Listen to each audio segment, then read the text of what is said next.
자, 우리 지난주 함께 살펴보았던 것처럼 예수님께서 우리에게 구속을 베풀어 주셨는데 5가지 목적이 있었습니다.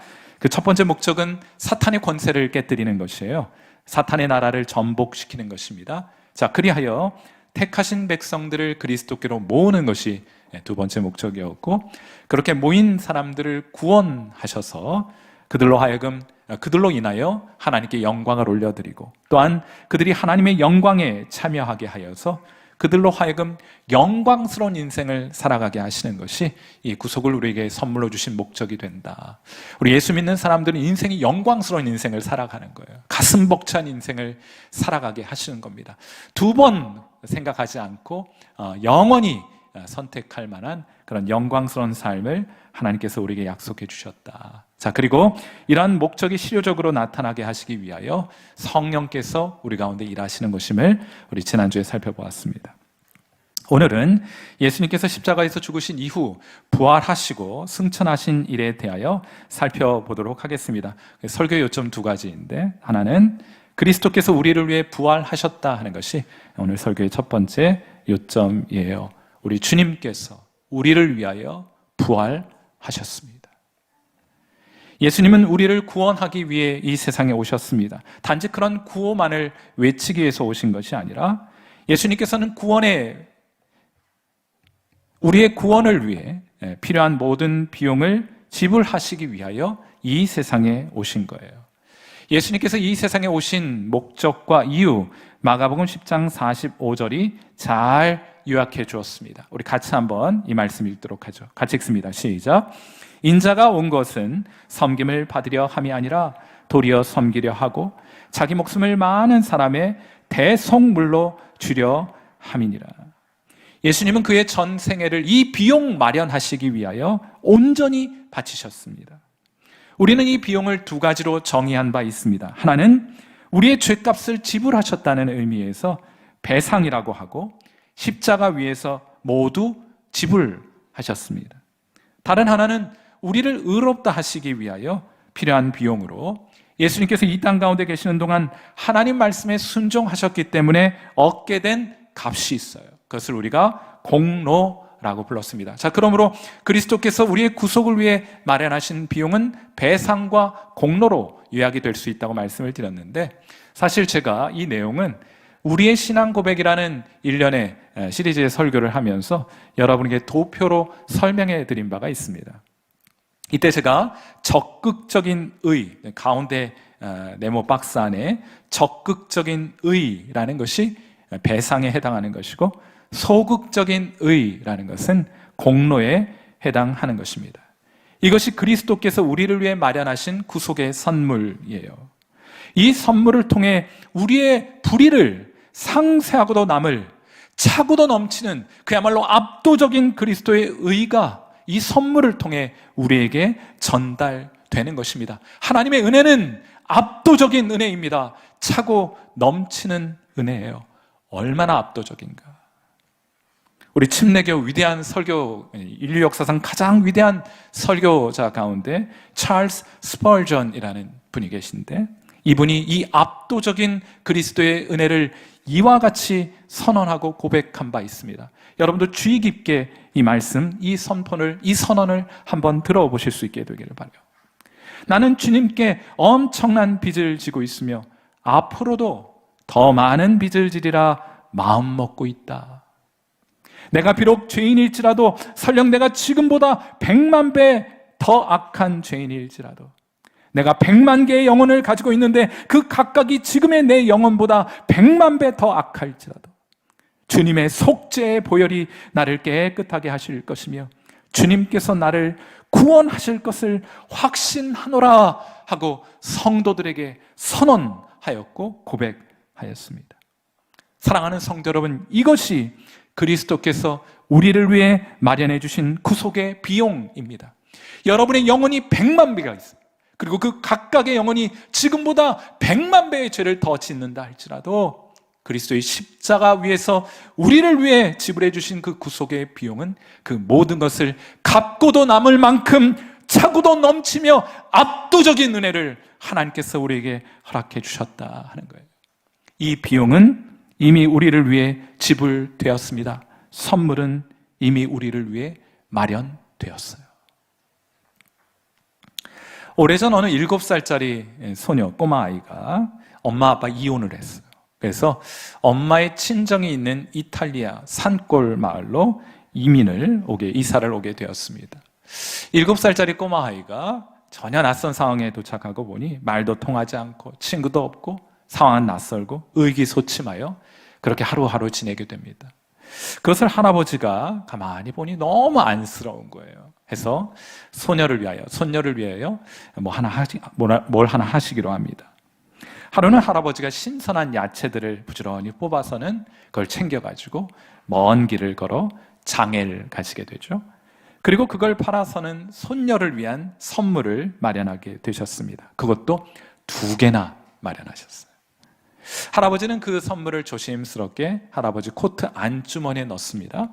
그리고는 그걸 소중하게 간직하고 소녀에게 줄 요량으로 흐뭇해하면서 땀을 뻘뻘 흘리면서, 아마도 지금 초가을, 요즘과 같은 그런 날씨인데 땀을 뻘뻘 흘리면서 손녀 그 선물 줄 생각으로 흐뭇해하면서 산길을 올라오시게 되죠. 드디어 집에 도착한 할아버지는 아주 흐뭇해하시면서 이 선물을 받아보게 될 손녀 얼마나 기뻐할까 하는 마음으로 그 선물을 건네기 위해 안주머니에 손을 넣으셨습니다. 그렇게 하여 짜잔 하고 공개된 선물이 무엇이었을까? 그 선물은 다름 아닌 끈적끈적한 작은 나무 막대기 2개였습니다. 할아버지가 매우 당황해하면서 이렇게 말씀을 하셨대요. 주머니에 넣을 때까지만 해도 분명히 아이스크림이었는데 하신 거예요. 하드 있잖아요. 저 어린 시절. 이게 좀 저희 부모님 세대의 아마 그 시대의 이야기인 것 같아요. 여러분, 선물이 준비되었다는 것만으로는 사실 충분하지 않습니다. 저기 우리를 위한 선물이 준비되어 있다. 그것을 아는 것으로는 충분하지 않아요.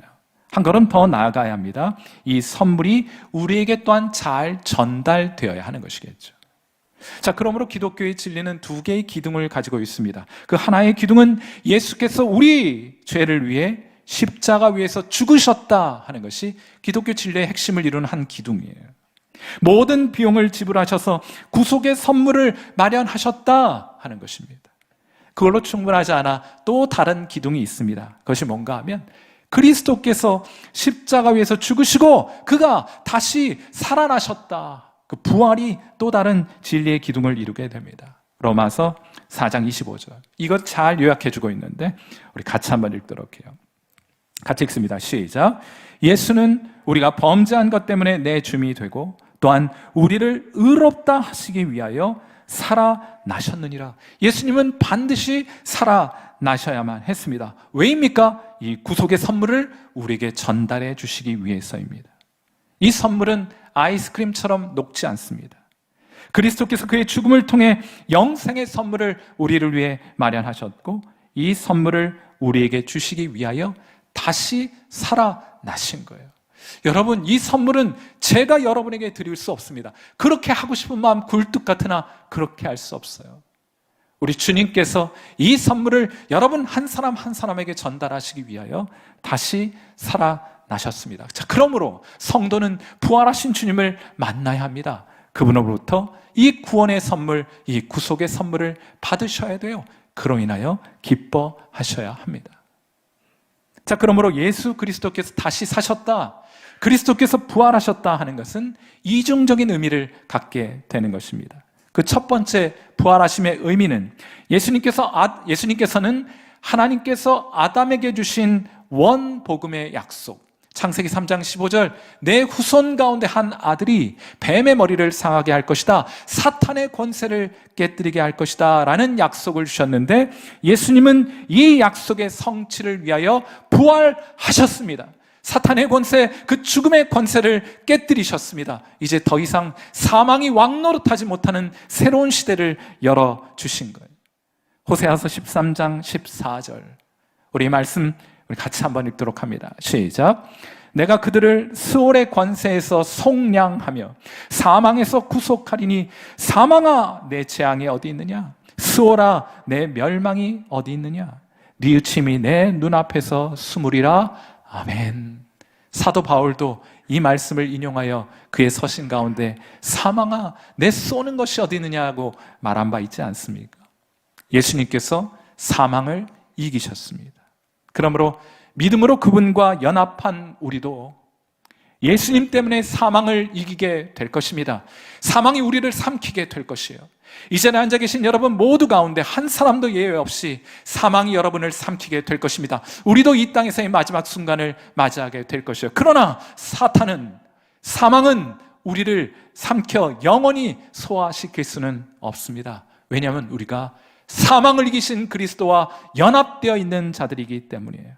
우리가 예수님 때문에 사망을 이기고 다시 살게 될 것입니다. 다시 살게 되는 날 우리 주님께서는 영원히 썩지 않는 연약함과 질병과 또 여러 아픔으로 고통당하는 육신이 아니라 부활의 영광스러운 몸을 우리에게 주심으로 하나님과 함께 영원히 저 천국에서의 복락을 누리며 살아가게 하실 거예요. 우리 주님께서 사망 권세를 이기셨습니다. 하나님의 약속을 성취하신 거예요. 이것이 예수 부활의 첫 번째 의미라고 한다면 두 번째 의미가 있어요. 그건 뭔가 하면 우리 주님께서는 우리에게 구속의 선물을 주시기 위하여 부활하신 겁니다. 그가 마련하신 구원의 선물을 우리에게 주시기 위하여 예수님께서 부활하셨어요. 사랑하는 성도 여러분, 외람됩니다만 여러분은 부활하신 주님을 만나보셨습니까? 그분이 여러분에게 직접 핏값으로 사신 그 구속의 선물을 여러분에게 허락해 주셨습니까? 여러분은 그 구속의 선물을 받고 천국의 문이 여러분을 향해 활짝 열리게 된 것을 확인한 바 있으십니까?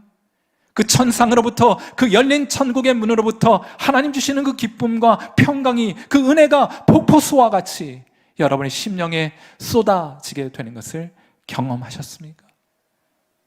만일 그런 고백을 여러분이 분명하게 하실 수가 없다면 오늘 부활하신 주님께 나아가 제가 해줄 수 없어요.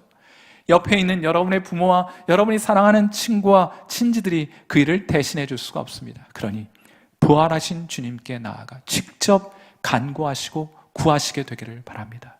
하나님 마련하신 그 구속의 선물을 오늘 제게 허락해 주옵소서.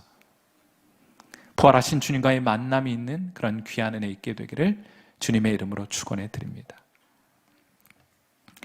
오늘 설교의 두 번째 요점은 예수님께서 부활하셨습니다. 그리고 예수님께서 이번엔 또 우리를 위해 승천하셨어요. 사도 베드로는 예수님과 가장 가까이 따르면서 예수님의 죽으심과 예수님의 부활하심 그리고 예수님께서 하늘로 승천하시는 모습을 정확하게 보았습니다. 그는 목격자입니다. 그가 이렇게 고백하죠. 베드로전서 3장 22절. 그는 하늘에 오르사 하나님 우편에 계시니 천사들과 권세들과 능력들이 그에게 복종하느니라. 아멘. 여러분, 그리스도께서는 승천하셔서 지금 어디에 계십니까? 하나님 보좌 우편에 계십니다. 우리 주일학교 어린이들에게 예수님 살아계셔? 네, 살아계세요. 예수님 지금 그럼 어디 계셔? 제 마음에 계세요. 어디 한번 보여줘봐. 안 보이는데? 삼위일체 하나님이시니까 그렇게 말해도 틀린 바 되지는 않지만은 우리 엄밀하게 말하자면 우리 주님은 부활하셔서 하늘로 승천하셨으며 지금 하나님 보좌 우편에 앉아 계신 거예요. 자, 그럼 가만히 이 땅의 마지막 최후의 순간이 올 때까지 예수님께서는 하나님 보좌 우편에 앉아서 심심하게 이렇게 팔짱만 끼고 그렇게 편안히 앉아만 계신 것인가? 그렇게 생각하면 곤란합니다. 태초부터 하나님은 열심히 일하는 하나님이세요. 자, 그러면 예수님께서도 지금 하나님 보좌 우편에서 열심히 일하고 계신다고 생각해야 마땅하지 않겠습니까? 우리 주님은 하나님 보좌 우편에서 정신없이 지금도 일하고 계세요. 어떤 일들을 하고 계신가? 첫째로, 예수 그리스도는 온 세상을 다스리시는 일에 열심히 일하고 계십니다. 여러분, 그리스도께서는 하나님이시지만은 스스로를 낮추어 사람이 되셨습니다. 심지어 죄인의 모습으로 십자가에 달리시게 됩니다. 낮아질 수 있는 가장 낮은 자리에 처하시게 된 거예요. 자, 그때 하나님은 이렇게 하셨습니다. 빌립보서 2장 9절 말씀입니다. 이러므로가 뭐예요? 그리스도께서 지극히 낮아지심으로 하나님이 그를 지극히 높여 모든 이름 위에 뛰어난 이름을 주셨다 하고 말하고 있는데, 모든 이름 위에 뛰어난 이름이 뭐예요? 모든 이름 위에 뛰어난 이름, 그것이 바로 주님이라는 이름입니다. 모든 이름 위에 뛰어난 이름이란 온 세상을 다스리고 또 통치하는 자로서의 이름, 곧 주권자, 영어로는 Lord, 우리말로는 주님이라는 칭호를, 호칭을, 명칭을, 직분을 아들 예수 그리스도께 허락해 주셨다 하는 말이에요. 교회에서 하나님 주권자이십니다, 주권이라는 표현을 많이 쓰곤 하는데, 성경을 보면 주권 이런 말 잘 등장하지 않아요. 주권자라는 표현이 있긴 있지만은 매우 좀 어려운 표현인데, 성경은 그런 어려운 표현보다는 매우 쉬운 표현들, 그림으로 그려질 만한 그런 그림 언어를 통해서 성경에 전달하고자 하는 개념을 아주 쉽게 성도들에게 전달합니다. 이런 이야기를 한번 들려드릴게요. 1930년, 지금부터 한참 오래전 이야기인데 5월 15일 최초의 비행기 여승무원들이 이제 민간 항공기를 타고 승객들을 나르게 되는 일들을 이제 처음 하게 된 게 1930년 5월 15일이에요. 그때 이제 기념사진입니다. 저 여러분 보고 계신 사진이. 자, 그런데 이 여승무원들이 비행기에 오르기 전에 몇 가지 내용의 교육을 받고 나서야 비로소 비행기에 탑승했다고 했는데, 그 교육의 내용이 무엇이냐? 여러분도 한번 잘 들어보세요. 재밌습니다. 첫째, 비행기 시계에 그리고 고도계에 태엽을 감아 놓을 것. 당시에는 시계가 태엽을 감아서 그런지 비행기의 시계도 태엽을 감아야 작동을 했던 모양입니다. 자, 두 번째, 승객들이 절대 창문을 열고 담배꽁초를 함부로 버리지 않도록 경고할 것. 어디에서요? 비행기에서도 담배 피는 사람들이 있었던 거예요. 마지막 경고문 매우 중요합니다. 여러분도 지금도 비행기 이용하시는 분들 꼭 명심하셔야 될 내용이에요. 마지막으로, 승객이 화장실 쪽으로 가면 혹시 실수로 비상구문 밖으로 나가지 않나 살피며 그들에게서 시선을 떼지 말 것이라고 경고했습니다. 교육했습니다. 여러분 웃을지 모르지만 꼭 이런 사람들 있습니다. 화장실 물 말고 비상구문 열고 뛰어내리는 사람들이 역사일에 꼭 존재하기 마련이에요. 그렇지 않습니까? 주권이라는 말을 이해할 때 있어서 중요한 개념이 있어요. 두 가지 개념이 중요합니다. 하나는 놓치지 않는 시선이에요. 이 사람이 화장실로 가나 비상구문 여나 여승무원은 반드시 그것을 지켜보아야 합니다. 우리가 주권이라는 말을 이해할 때 기억해야 될 첫 번째 개념은 놓치지 않는 시선이에요. 두 번째로는 완벽한 통제입니다. 주권자란 어떤 분이시냐? 시선을 빼앗기지 않고 놓치지 않는 분, 그리고 완벽한 통제 아래 그 상황을 놓아두시는 분, 이것이 바로 주권자라는 말의 의미입니다. 예수님께서 이 주권의 의미를 그림처럼 이렇게 아름답게 묘사한 바가 있습니다. 마태복음 6장 26절, 이 말씀 같이 한번 읽어봐요. 같이 읽습니다. 시작. 공중의 새를 보라. 심지도 않고 거두지도 않고 창고에 모아 들이지도 아니하되 너희 하늘 아버지께서 기르시나니 너희는 이것들보다 귀하지 아니하냐? 아멘. 무슨 말입니까? 우리 주님의 주권이 닿지 않는 곳은 없다는 말이에요. 이 말은 그분의 관심과 시선이 닿지 않는 곳은 없으며 그분의 통제 밖에서 일어나는 일은 있다 없다? 있을 수 없다 하고 말하는 거예요. 여러분이 지금 당하고 있는 그 상황, 하나님 알고 계시고 관심하고 계시고 그분의 시선이 거기에 머물고 계시고, 여러분이 당하고 있고 여러분이 경험하고 있는 그 고통과 어려움 가운데에도 여전히 하나님의 통제는 유효하여 하나님의 통제 안에 완벽하게 통제되고 있다는 사실을 아는 것이 하나님의 주권을 인정하는 삶이 되는 거예요. 이 일을 예수님께서 지금 하나님 보좌 우편에서 행하고 계십니다. 그분이 아십니다. 그분이 완벽하게 통제하고 계신 거예요. 그러므로 그분을 주님으로 모시고 살아가는 우리의 영혼은 안전합니다. 아멘이십니까? 우리의 영혼은 평안한 것이에요. 아멘이세요? 주님, 주님 하면서 마음의 염려와 근심과 두려움 가운데 있다면 입술로는 주님을 고백하여도 마음으로는 여러분이 주님의 주권을 인정하지 못하는 거예요.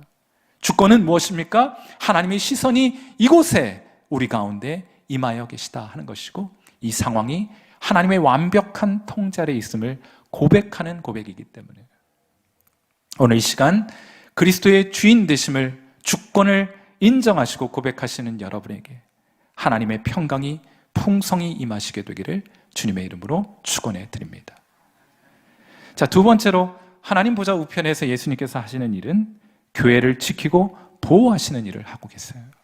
마태복음 16장 18절. 자, 이 고백도 우리 함께 읽습니다. 시작.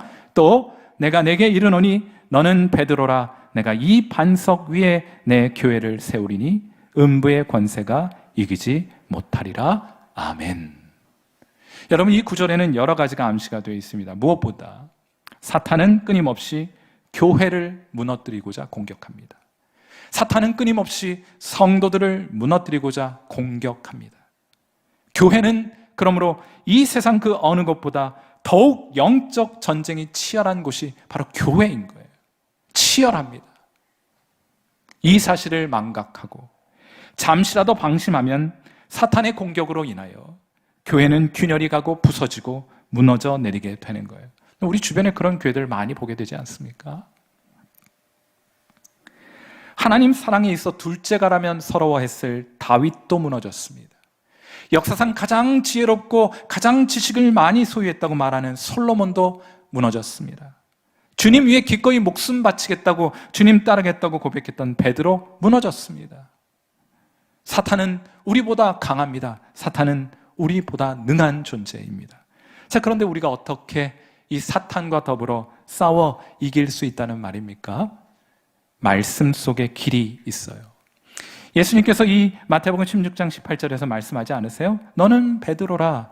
내가 이 반석 위에 내 교회를 세우게 될 텐데 음부의 권세 이기지 못하리라 하고 말해요. 예수님은 이 반석 위에라고 하셨는데 이걸 아람어로 말씀하셨을 텐데 아마 그대로 들어보면은 이 베드로 위에라고 하셨을 거예요. 베드로라는 것이 반석이라는 뜻이거든요. 자, 그런데 물론 베드로의 몸 위에다가 교회를 세우시겠다고 말씀하신 것은 아니겠죠? 그럼 깔려 죽을 테니까. 그러므로 이것은 언어 유희입니다. 이 반석이라는 말은 앞서 고백했던 베드로의 흔들림 없는 신앙 위에, 그 신앙 고백 위에 교회를 세우게 될 텐데 그 신앙 고백을 하는 교회는 음부의 권세가 이기지 못하게 될 것이라고 말씀해 주신 거예요. 자, 그렇다면 성도들이 이 사탄의 공격 앞에, 교회가 이 사탄의 공격 앞에 무너지지 않기 위하여 마땅히 드려야 할 신앙 고백이 있을 것인데 그 신앙 고백이 무엇이냐? 마태복음 16장 16절의 고백이에요. 자, 우리 이 말씀 같이 읽습니다. 시작. 시몬 베드로가 대답하여 이르되 주는 그리스도시요 살아계신 하나님의 아들이시니이다.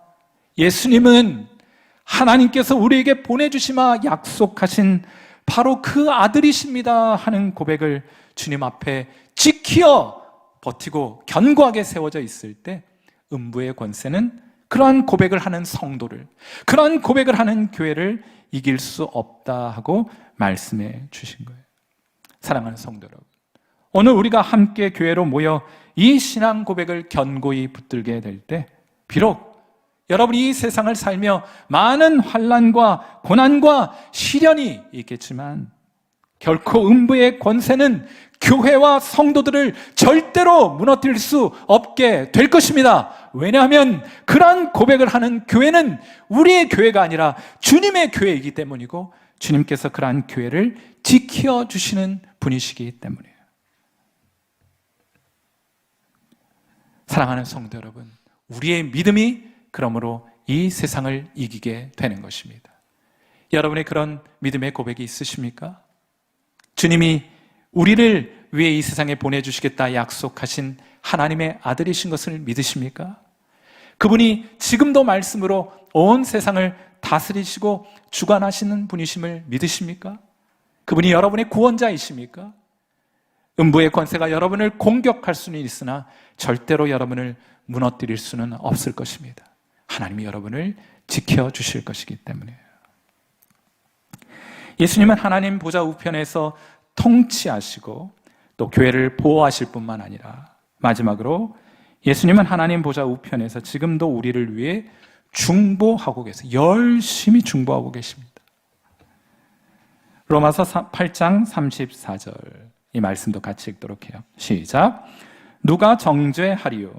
죽으실 뿐 아니라 다시 살아나신 이는 그리스도 예수시니 그는 하나님 우편에 계신 자요 우리를 위하여 간구하시는 자신이라. 아멘. 여러분, 보통 우리가 이런 구절을 읽고서 예수님이 지금 하나님 보좌 우편에서 뭐 하시느냐?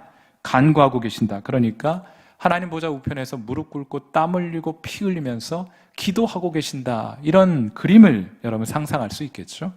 그런 그림, 이 구절이 소개하는 모습은 그런 그림 아닙니다. 틀렸습니다. 무릎 꿇고 하나님 이렇게 해 주옵소서 간구하시는 그림, 절대 그런 그림 아니에요.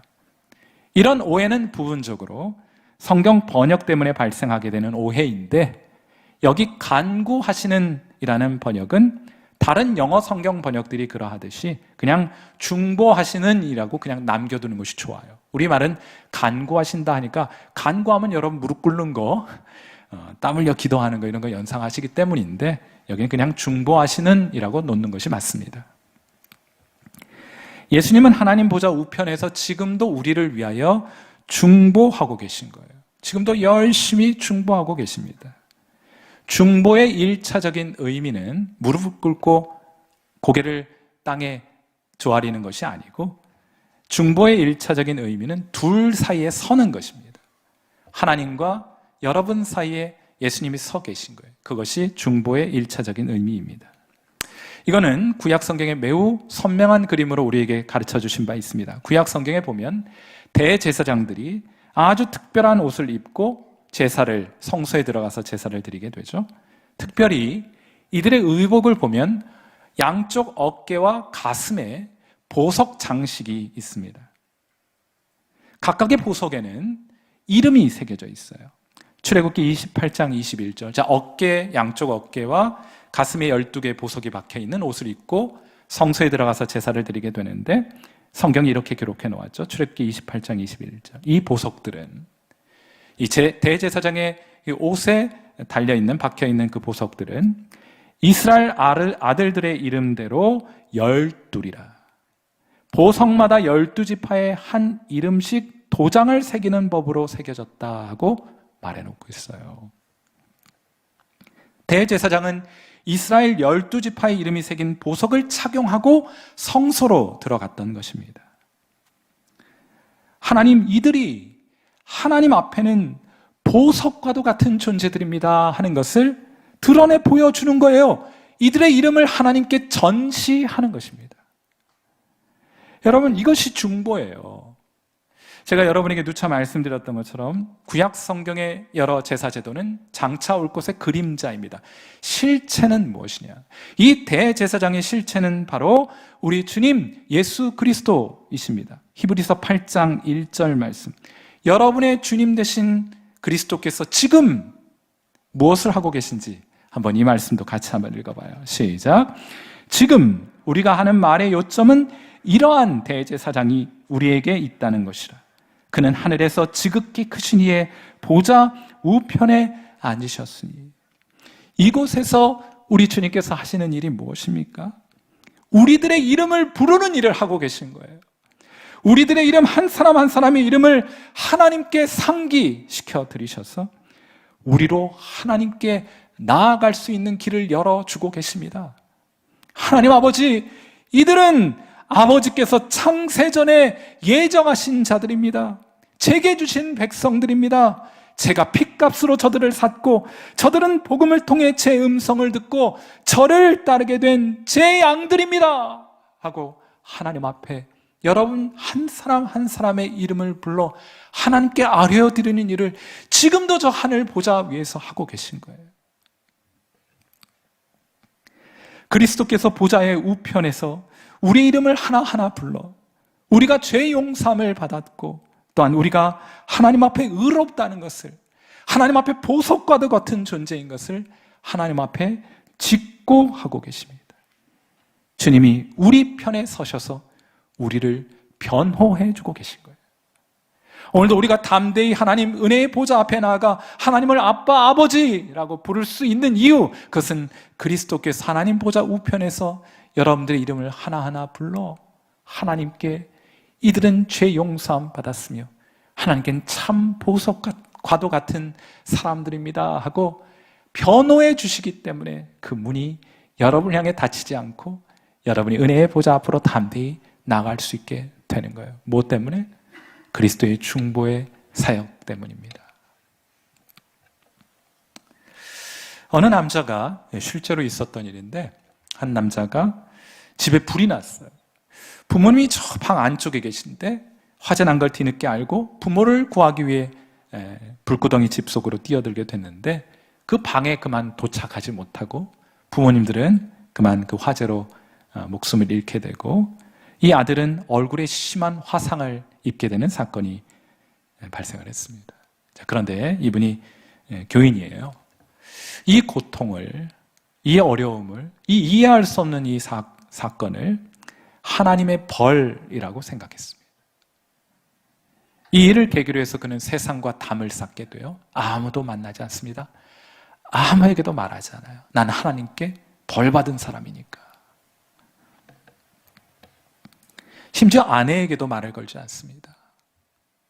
아내는 한 크리스천 성형외과 의사를 찾아가서 그에게 도움을 구하게 됩니다. 그 얘기를 듣고 나서 의사가 아내를 안심시켰습니다. 제가 남편의 얼굴을 복원해 드릴 수 있습니다. 하지만 아내는 그 말을 듣고 별로 반가워하지 않습니다. 남편은 지금까지도 다른 사람들의 도움을 거절해 왔기 때문에 성형수술도 원치 않을 것임이 너무나 분명했기 때문이에요. 자, 그렇다면 이 아내는 왜 이 성형외과 의사를 만나러 온 것이었을까요? 아내가 의사에게 이런 충격적인 말을 건네게 됩니다. 선생님, 제 얼굴을 남편 얼굴과 같이 일그러뜨려 주세요. 제가 고통을 함께 하게 되면 남편도 마음의 문을 열게 되지 않겠습니까? 하고 말을 하더래요. 여러분, 성형외과는 왜 갑니까? 원판보다 더 나은 판 만들기 위해서 가는 거 아니에요? 근데 가서 하는 말이 남편처럼 제 얼굴을 일그러뜨려 주실 수 있겠습니까? 한 거예요. 물론 의사로서는 그렇게 할 수는 없었겠죠. 대신 이 크리스찬 의사가 너무 감동이 되어서 그녀를 돕기 위해 직접 그녀의 집을 방문해서 남편을 설득해 보기로 합니다. 집에 도착한 그는 여러 가지 말로 남편을 설득합니다. 그러나 남편은 아무런 대답도 하지 않아요. 한참을 설득해도 반응이 없게 되자 의사는 마지막으로 아내가 자기에게 제안했던 그 제의를 남편에게 들려주게 됩니다. 부인께서 저더러 자기 얼굴을 당신 얼굴처럼 만들어 달랍니다. 혹시라도 당신의 마음의 문이 열릴 수 있을까 해서 말이에요. 하고 말을 건넵니다. 잠시 침묵이 흐르게 돼요. 그리고 아주 천천히 그 문 손잡이가 돌아가게 되는 것을 그 의사와 아내는 지켜볼 수 있었다고 합니다. 이 이야기를 책을 통해서 이제 읽게 되었는데 그런 생각했어요. 야, 우리 주님께서도 우리와 똑같이 되시기 위하여 이 세상에 오셨구나. 그리고 하나님께는 우리가 예수님과 똑같이 역임을 받을 수 있도록 지금도 하나님 보좌 우편에서 우리를 위해 중보하고 계시는 분이시구나. 자, 그렇다면 이제 우리가 마음의 문을 열 차례가 아니겠어요? 우리 주님이 그렇게 하셨던 것처럼 이제 우리가 그분과 같은 모습이 되기 위해 애쓰고 노력해야 될 때가 아니겠습니까? 예수 닮기 위해, 예수님의 형상 입기 위해 우리 다시 한번 주님 앞에 나아가야 할 때가 아니겠습니까? 사랑하는 귀한 성도 여러분, 여러분 그렇게 하실 수 있겠습니까? 예수 닮기로, 예수 형상 입기로 주님 앞에 결단하고 그렇게 하나님 앞에 저 오늘부터라도 다시 주님 닮은 모습으로 살아가겠습니다 하고 고백할 수 있겠습니까? 우리 함께 기도하도록 하겠습니다.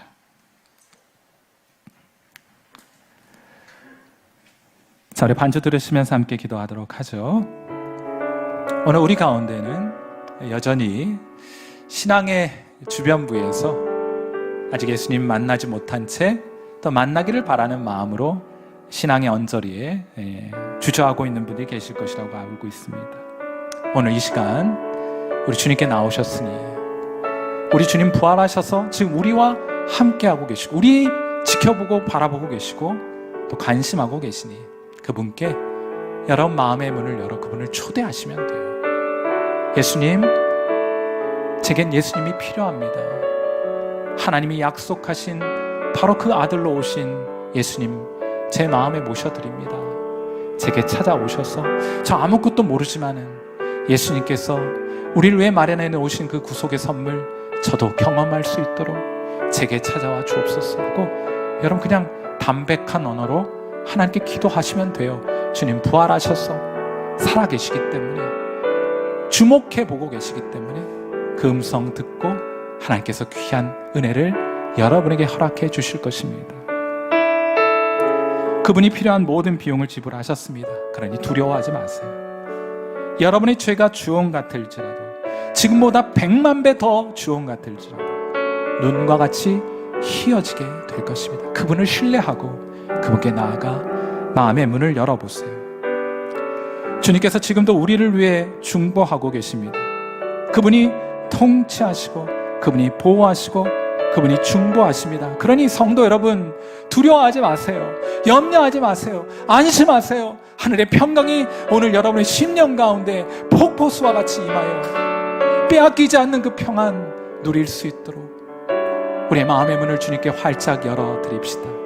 우리 시간 함께 주님 앞에 통성으로 기도하는 시간 같습니다. 기도하겠습니다.